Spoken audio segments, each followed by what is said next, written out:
오늘은 무려 2600년 전 한 예언자였던 예레미야의 편지 한 통을 우리가 부분적으로 읽었습니다. 편지 전문은 오늘 14절까지인데 7절까지, 편지의 내용은 4절부터 7절까지인데 편지 한 통을 우리 같이 읽었습니다. 1절부터 3절은 편지를 보낸 사람, 또 편지를 받는 사람들, 편지를 전달한 사람들을 우리에게 알려주고 있습니다. 편지를 먼저 보낸 사람은 예레미야입니다. 그러니까 폐허가 돼버린 그 예루살렘에 덩그러니 남겨진 예레미야가 편지를 보냈습니다. 편지를 받는 사람은 아주 멀리 포로로 끌려가서 타국에 아주 비참한 신세로 살게 된 사람들, 바벨론에 끌려간 먼저 왕도 있고 왕후도 있고 왕족들이 로얄 패밀리가 끌려갔고, 종교인들, 또 그 기술자들, 그러니까 좀 약간 엘리트 그룹들이 이제 끌려갔는데 이 편지를 받는 수신자들입니다. 전달자는 2명인데 오늘 3절에 엘리사와 그마랴라고 하는 두 사람이 이 편지를 예레미야에게서 그 사람들에게 전달해 주었습니다. 4절부터 마지막 7절까지는 편지의 내용입니다. 먼저 4절 첫 부분에 보면 만군의 여호와 이스라엘 하나님께서 예루살렘에서 바벨론으로 사로잡혀가게 하는 모든 포로에게 이와 같이 말씀하시느니라. 그러니까 이게 이 편지의 서두에서 분명히 밝혀둔 특이한 점은 예레미야가 썼지만 예레미야의 편지라기보다는 하나님께서 예레미야를 통해서 보낸 하나님의 편지다라고 하는 걸 분명히 밝혀두고 있습니다. 편지의 내용은 대략적으로 먼저 말씀드리자면 이런 겁니다. 아주 절실하게 오늘 말씀의 제목인데 마음 붙일 곳, 이거를 제안을 하고 있습니다. 여러분들은 마음 붙일 곳이 있습니까? 마음 붙일 곳이 생각납니까? 예전에 있었는데 아니면 지금은 없어서 그 예전을 자꾸 생각하는 경우들이 있습니까? 아니면 마음 붙일 곳이 전혀 생각나지 않는 그런 경우들도 있겠죠. 오늘은 이 마음 붙일 곳에 관한 3가지 질문들을 가지고 차례로 우리가 하나님 말씀의 은혜를 나누려고 합니다. 먼저 첫 번째는 마음 붙일 곳이 어디입니까? 두 번째는 마음 붙일 곳에서는 무엇을 합니까? 세 번째는 왜 마음을 붙여야 됩니까? 첫 번째, 마음 붙일 곳이 어디입니까? 또 무엇을 합니까? 또 왜 우리는 마음 붙여야 됩니까? 이 3가지 질문을 가지고 우리가 함께 나누려고 합니다. 먼저 첫 번째로 마음 붙일 곳이 어디입니까? 마음 붙일 곳이 어디입니까? 예레미야에서의 오늘 한 가지의 반전은 뭐냐면 나라 잃은 포로들입니다. 이게 이제는 마음 붙일 곳 정도가 아니라 그냥 아예 파내가지고 다른 데로 추방해버린 겁니다. 근데 그 포로들에게 마음 붙일 곳을 제안하는 그런 반전을 오늘 예레미야 편지에서 우리가 함께 읽었습니다. 우선 단도직입적으로 마음 붙일 곳, 예레미야를 통해서 하나님께서 제시하고 있는 마음 붙일 곳은 한 도시입니다. 그 적군의 도시입니다. 바벨론입니다. 5절에 너희는 집을 짓고 거기에 살며 텃밭을 만들고 그 열매를 먹으라 했습니다. 그 집 건축한다는 것은 뭐 떠날 생각 없을 때 하는 거죠. 언제 내가 떠날지 몰라 하는데 집 짓는 그런 바보는 없을 겁니다. 텃밭 만들어서 거기에서 이 생겨난 그 생산된 열매를 먹는다는 것은 그래도 거기에 좀 눌러 뿌리 내리고 살겠다는 그런 결심이 섰을 때 할 수 있는 행동입니다. 물도 줘야 되고, 텃밭 만들면 휴가도 잘 가기 쉽지 않습니다. 물도 줘야 되고, 또 가서 들여다봐야 되고, 열매를 맺기까지 기다리기 위해서는 쉽게 정착 포기하고 정착된 계획도 없이 그렇게 할 수 있는 행동이 아니죠. 그러니까 장기간, 어느 정도의 장기간 정착 플래닝을 지금 제시한 겁니다. 바벨론 도시 정착, 그런데 여러분들 생각해 보십시오. 지금 바벨론에 마치 금이 환영하는 것처럼 뭔가 이렇게 자본금을 가지고 사람들이 반겨주는 투자금을 가지고 지금 들어간 게 아닙니다. 이건 쫄땅쫄땅 망해서 완전히 거지가 되어가지고 들어갔습니다. 아마도 온갖 차별과 혐오가 그 포로들에게는 당연한 일상이 되었을 겁니다. 고국을 갓 떠난 이 포로들에게 바벨론 정착은 정말 기피하고 싶었던 순간이었을 겁니다. 실제로 오늘 이 장 29장 말고 그 전장에 보면 예언자들의 한 무리들은 그 도시로 정착하는 걸 극렬 반대합니다. 거기 떠나라. 외곽 지역으로 빠져라. 마치 항일 무장투쟁이 했던 것처럼 그 도시에 적대적 행동을 취하라. 이렇게 입장을 취하라고 이야기도 합니다. 그게 직전장이 28장 2절 4절 부분적으로 제가 읽어드리면 바벨론으로 옮겨간 여호와의 성전의 모든 기구를 2년 안에 2년 안에 다시 이곳으로 되돌려오리라. 내가 또 유다의 왕 여호와킴의 아들 여고니아와 바벨론으로 간 유다 모든 포로를 다시 이곳으로 돌아오게 하리니. 그러니까 28장은 정착에 관한 하나냐라고 하는 이 한 예언자의 입장입니다. 그러니까 지금 바벨론 끌려간 거는 팩트입니다. 이거에 대해서 어떻게 행동 리스판스를 할 건지 매뉴얼을 주는데 하나냐라고 하는 예언자는 2년 안에 돌아가게 할 거야. 그러니까 조금만 참어. 아직 뿌리 내리지 말고 외곽으로 빠져. 이런 식인 겁니다. 29장에서 예레미야의 입장과는 아주 상반됩니다. 하나냐는 2년 안에 돌아갈 것이니 도시를 떠나라. 이런 입장이고 예레미야는 오늘 읽은 그 장에서 뒷부분을 보면 70년 걸릴 것이니 도시에 그 뿌리 내리고 집 짓고 텃밭 만들고 애 낳고 정착하라. 이렇게 제시합니다. 여러분들이라면 여러분들이 두 가지의 이 제안을 그 상황에서 받았다면 어떤 것이 더 마음에 솔직히 와닿겠습니까? 말뚝 받겠습니까? 아니면 언제든지 떠나자 하면 떠날 준비하겠습니까? 떠날 준비가 훨씬 더 용이한 선택이겠죠. 지긋지긋할 거 아닙니까? 거기서 뭘 하겠습니까? 괜찮은 모습으로 지금 입성한 것이 아닙니다. 피폐해지고 파괴되고 정신적으로 육체적으로 모든 게 망가져 있는 상태로 거기에 들어간 겁니다. 아무것도 다시 뭔가 시작할 근거 자체가 매우 미약합니다.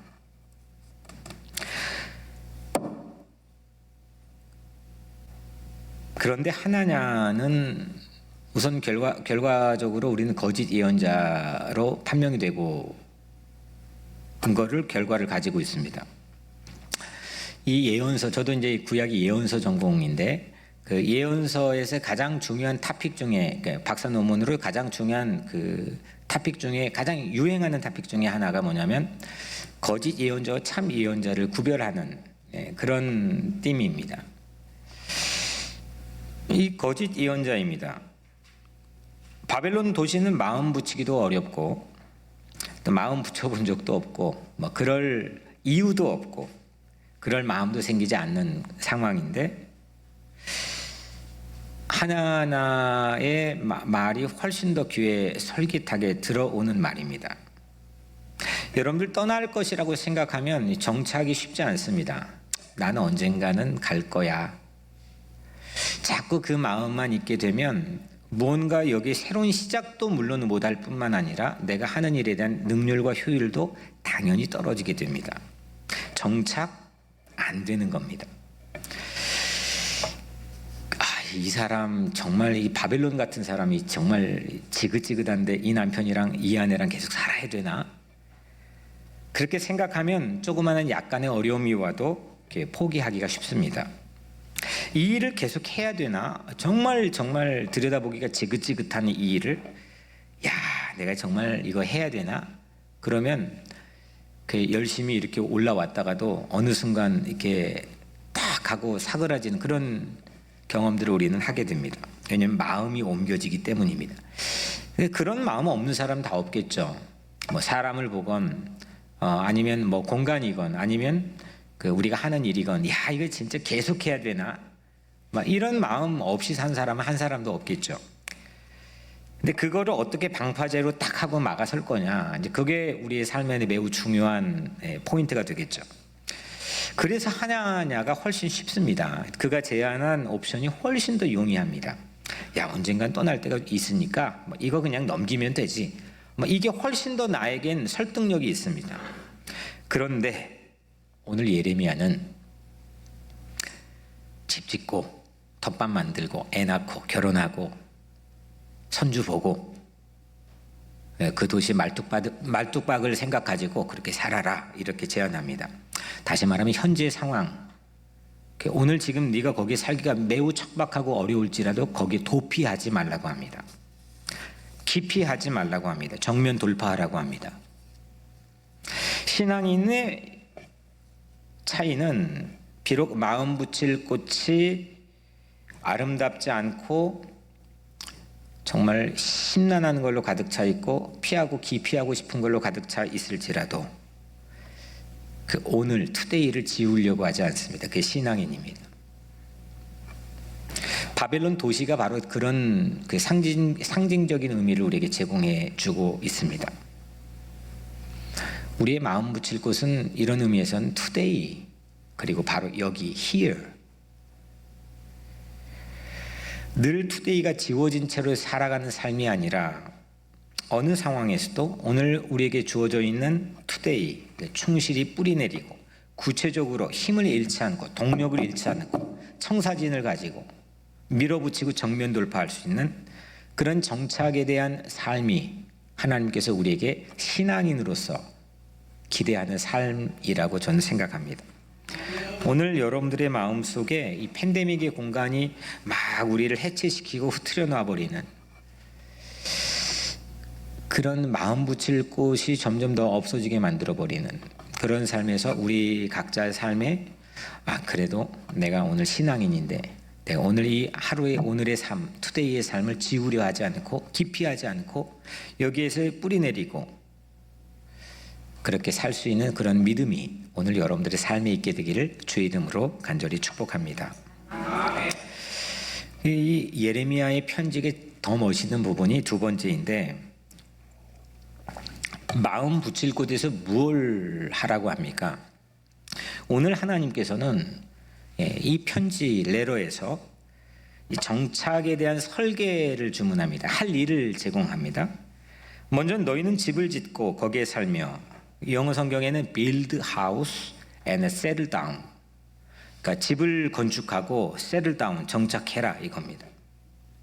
집을 건축한다는 것은 사람이 맘 잡고 정착하게 되는 첫 번째 시작입니다. 텃밭을 만들고 그 열매를 먹으라. 텃밭 만들고 먹거리를 생산해서 먹는 것 정착의 주요 과제입니다. 먹을 것 없는데 정착 불가능합니다. 저는 이게 좀 젊었을 때, 지금도 젊지만 좀 젊었을 때 우리 권사님들 같이 모시고 어디 가면 꼭 그 안 빼먹고 하는 질문이 있습니다. 여기 있는 사람들은 뭘 먹고 살아요? 저는 그때는 이해를 못했습니다. 그냥 먹고 살겠죠. 뭐 이렇게 속으로 생각했는데 이제는 조금 궁금해집니다. 먹고 사는 게 상당히 중요한 건데 여기 허벌판에 사람들이 뭐 해 먹고 살까? 뭐 먹고 살까? 우리 교회에서 텃밭 가장 잘 가꾸는 사람 중에 한 분이 우리 이기훈 집사님. 농사밖에 안 져요 요즘에. 근데 여튼 뭐 해 먹고 살까? 상당히 중요한 이슈입니다. 6절에는 아내를 맞이하여 자녀를 낳고 너희 아들이 아내를 맞이하여 너희 딸이 남편을 맞아 그들로 자녀를 낳게 하여 너희가 거기에서 번성하고 줄어들지 아니하게 하라. 아내 맞고 자녀 맞고 손주 보고 후손 이루어서 번성하는 것, 이거는 그동안 네가 마음 붙이고 살았구나 라고 하는 증거입니다. 우리 교회에서 가장 오래된 이민 역사를 가진 분이 우리 조태환 장로님, 1963년도 제가 태어나기도 훨씬 전에 미국에 오셨는데 여기 정착하며 사시면서 정착하는 어떤 에비던스가 있을 거 아닙니까? 오늘 뭐 6절에 나온 것처럼 아내 맞이하고, 권사님 여기서 결혼하셨죠? 만나셔서. 또 그 딸 아들 낳고 또 그 자녀들이 손주 보고 또 숫자가 이 마이너스 되지 않도록 또 번성하게 하고 뭐 여하튼 뭐 숫자에 대한 꼭 컨셉이 아니라 정착하라 이겁니다. 그들은 숫자가 번성하고 또 숫자가 증가하라고 하는 매뉴얼을 받게 되죠. 여튼 결혼해서 자녀를 낳지 않는 건 보편적으로는 여튼 사라지지 않는 인류의 존속하는 방법입니다. 누가 가르쳐주지 않았는데 애를 잘 낳습니다. 학교에서 뭐 배우지 않았거든요. 결혼하기 전에 주례자가 뭐 그걸 가르쳐주지 않았거든요. 근데 결혼하면 뭐 그냥 잘 납니다. 이 말은 뭐냐면 너희가 가서 지금 포로 신분받게 되지는 않지만 소수 인종으로 꿀리지 말고 정체성 잃지 말고 강하게 버티고 살아가라, 이런 의미로 생각합니다. 마지막 7절은 너희는 내가 사로잡혀 가게 한 그 성읍의 평안을 구하고 그를 위하여 여호와께 기도하라. 이는 그 성읍이 평안함으로 너희도 평안할 것임이니라. 그러니까 자기가 발붙이고 살아가는 도시의 평화 번영을 구하는 그 수준 높은 레벨급으로 올려놓는 겁니다. 늘 빈둥빈둥 그냥 수동적으로 받아먹는 사람 되지 말고 네가 블레싱하는 사람 되라. 그 앞에 있는 평안은 피스이고 샬롬이고 뒤에 있는 평안, 그 성읍이 평안함으로 너희도 평안할 것이며, 이거는 번영입니다. prosperous. 그러니까 번영과 평화를 그 도시의 평화 번영을 구하고 그 도시를 위해 기도하는 거는 정착의 하나의 책임입니다. 결국 그들의 샬롬, 거기에 살고 있는 샬롬이 도시를 유익하게 하는 방식으로 정착해라 이겁니다. 그냥 늘 어떻게 야가 빠지는 모습으로 뭘 뜯어먹을 게 없을까, 받아먹을 게 없을까, 그렇게 살지 말고 너로 인해서 도시가 평화로워지고 너로 인해서 도시가 번영되는 그런 걸로 살아라. 제가 한인동포를 바라보면서 그런 애티튜드가 우리에게 좀 부족한 게 아닐까, 그런 생각도 가져봅니다.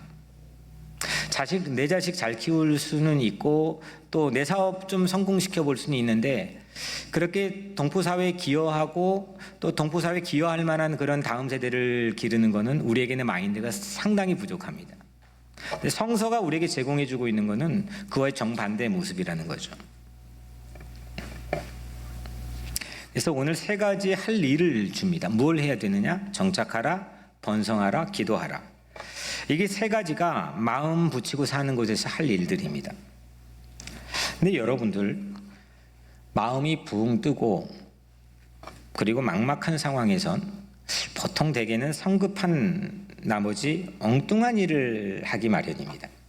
꼭 해야 될 일을 하지 못하고 엉뚱한 일을 하기 마련입니다. 우선 가장 쉽게 할 수 있는 일, 그리고 성과를 가장 빠르게 볼 수 있는 일, 그런 일들을 선택하기가 쉽습니다. 그래서 우리는 이 좋은 선택을 하기가 어려울 때가 많습니다. 근데 하나님의 설계를 오늘 보면 우리에게 야 이거 하라라고 하는 이 말씀을 보면 의외로 집 짓고 텃밭 만들게 합니다.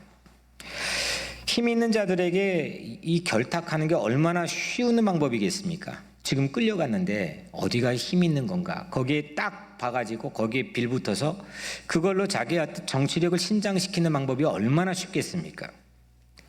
야비한 방법을 쓰는 것 얼마나 손쉽겠습니까? 근데 이게 전혀 마음 붙이는 일과 연결이 안 될 수도 있다는 겁니다.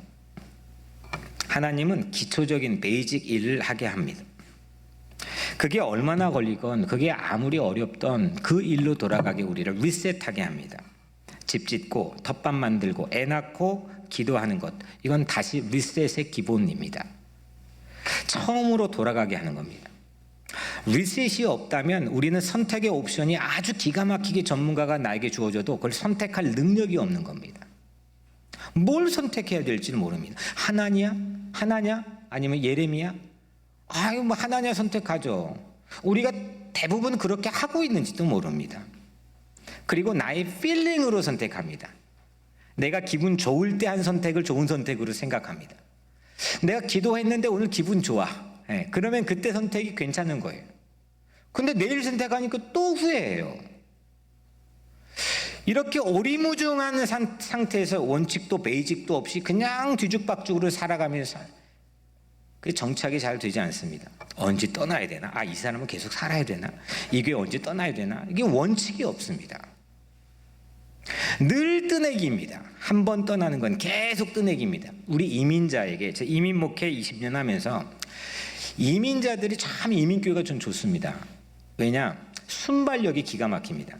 한국 교회는 뿌리 박아놓고 이 교단 의식, 뭔 의식 이런 게 막 남들 시선 이런 것 때문에 순발력이 떨어집니다.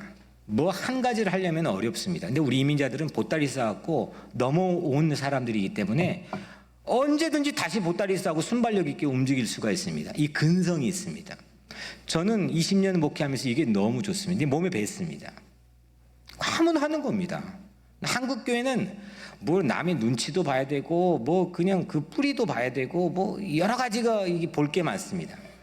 이 저는 약간 좀 거부 반응도 없지 않아 있습니다.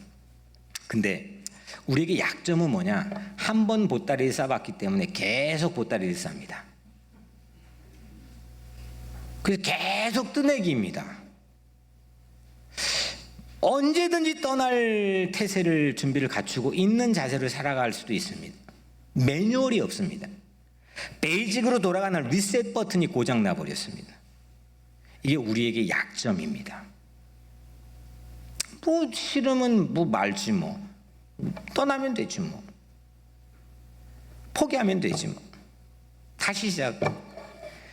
이게 우리의 어떤 이민자들이 가지고 있는 약점이라고 생각합니다. 강점과 약점이 같이 있겠지만 그게 우리의 어떤 인간의 연약한 모습이고 또 우리에게 부여된 하나의 어떤 가능성이 되겠지만 오늘 하나님께서 집 짓고 텃밭 만들고 그 다음에 애 낳고 그 다음에 손주 보고 그 다음에 또 뭐예요? 기도하고 이거는 거기에 움직이지 말고 어떤 시련에도 흔들리지 말고 이 베이직에서 다시 차근차근 언제든 리셋 버튼 눌러가면서 흔들리지 말라는 겁니다. 이 마음만 사실 안 흔들리면 뭐든 하면 되는 겁니다. 결국 우리에게는 이 과정에서 마음이 막 흔들립니다. 이게 맞나? 이게 정확한 건가? 이게 바른 건가?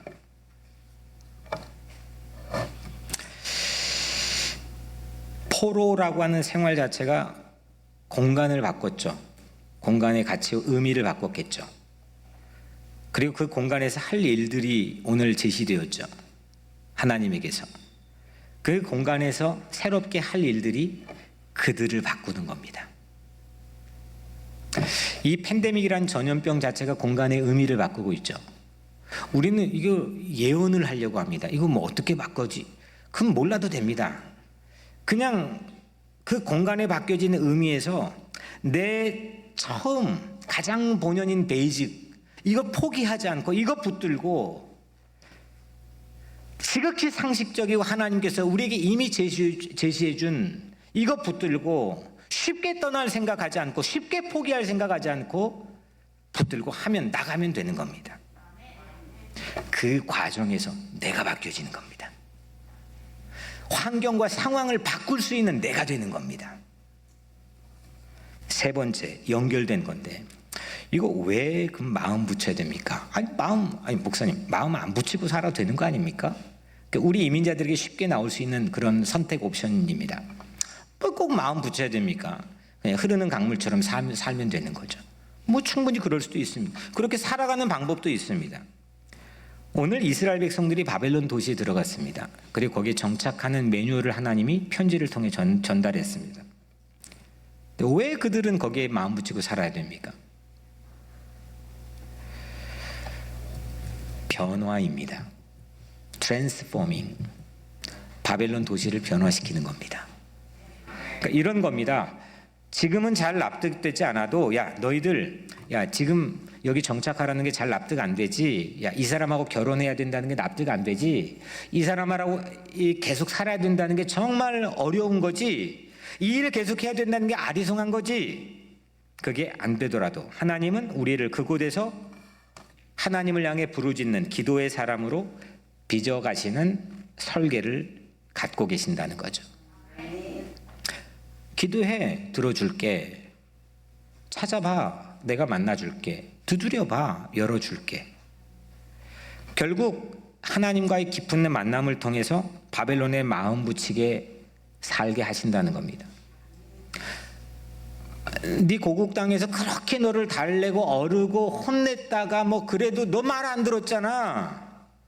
다짐하고 뭐 결심하고 오만 가지 쇼를 다 했지만 너 다시 도루묵이었잖아. 그래서 너 이게 지금 이 결과가 포로잖아. 근데 너 여기서 변화될 거야. 불러봐. 여기 부를 수밖에 없을 거야. 두드려봐. 두드릴 수밖에 없을 거야. 그럼 내가 열어줄 거야. 진짜 너랑 나랑 사랑의 미래의 관계를 가져보자 이겁니다. 이게 하나님이 가지고 있는 이유입니다. 그 도시를 변화시키는 과정, 도시를 축복하고 도시를 새롭게 하는, 왕까지도 하나님을 인정하게 만드는 그런 제국의 변화를 꾀하는 그런 변화의 과정에서 결국 하나님과 나 사이의 관계가 만들어진다는, 이 민족을 다시 리포메이션을 한다는 거죠. 사랑하는 여러분, 마음 붙일 곳에 뿌리 내리고 정착합시다.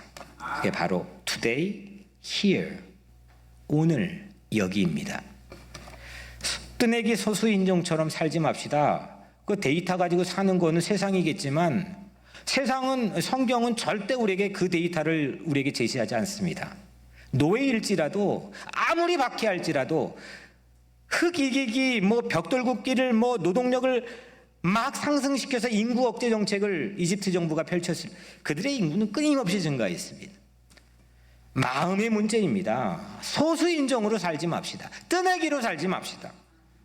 마음 붙일 곳 있는 자가 이기는 겁니다. 마음 붙일 곳 바로 여러분이 선 여기입니다. 바로 여기가 하나님이 인도하신 곳이기 때문입니다. 저는 믿습니다. 거기서, 여기서 오늘 변화를 꿈꾸고 변화를 믿고 변화로 살아가는 우리가 되기를 주의 이름으로 축복합니다.